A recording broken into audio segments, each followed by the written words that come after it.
Hey teacher, today we're taking a look at technical analysis for Bitcoin. I'll cover wave analysis with Elliott Wave theory and provide multiple scenarios the price may take and explain why I prefer one counter over another.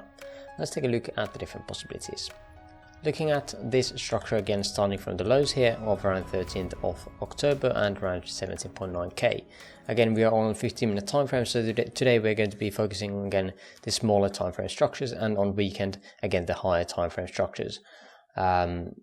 But today again, or yesterday, was it today? Yeah, today, early morning to me or my time zone, we had a new low here made locally. We took out the lows we had here, and since then we've been just climbing up.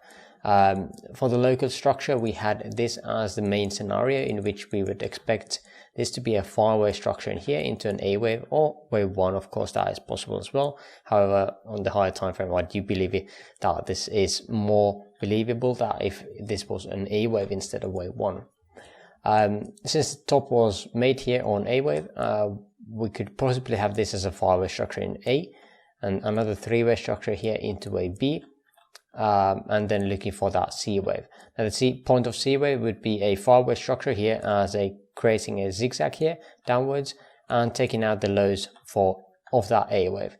Now we did not even get to the one-to-one extension here, which is making me doubt that this is the actual C wave, but it is also possible that it is actually that C wave. If indeed the B wave was up at these tops, we could have this as a 1-2. And then everything breaks down. We would have to say that we have another 1-2 here, and instead of this being a 3, 4, 5 in smaller time frame, we would have to say that it is just 3, 4, and 5. So overall 1, 2, 3, 4, 5.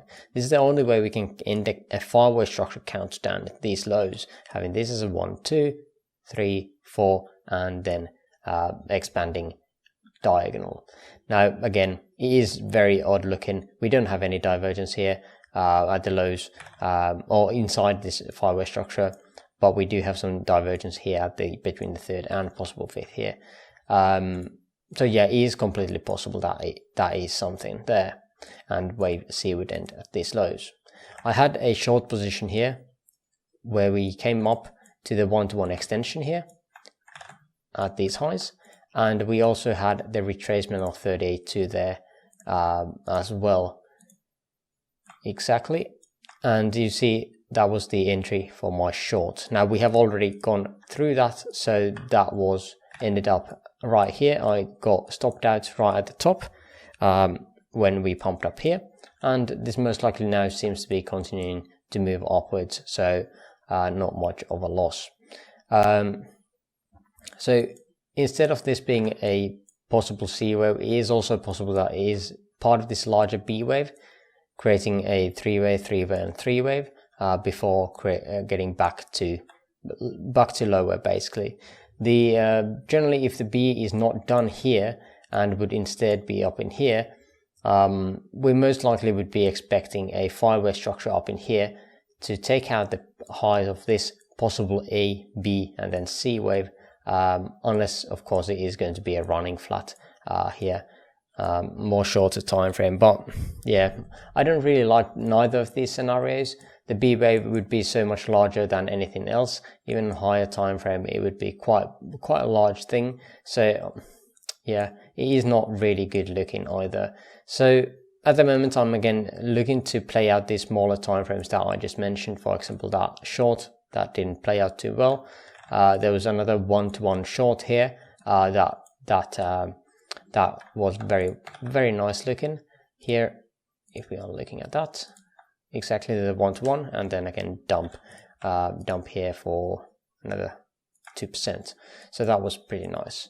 But yeah, we'll see of course how this is going to be developing. I'm not going to be playing out the higher time frames unless I see a potential a five-way structure up in these highs here, creating some kind of a diagonal possibly here.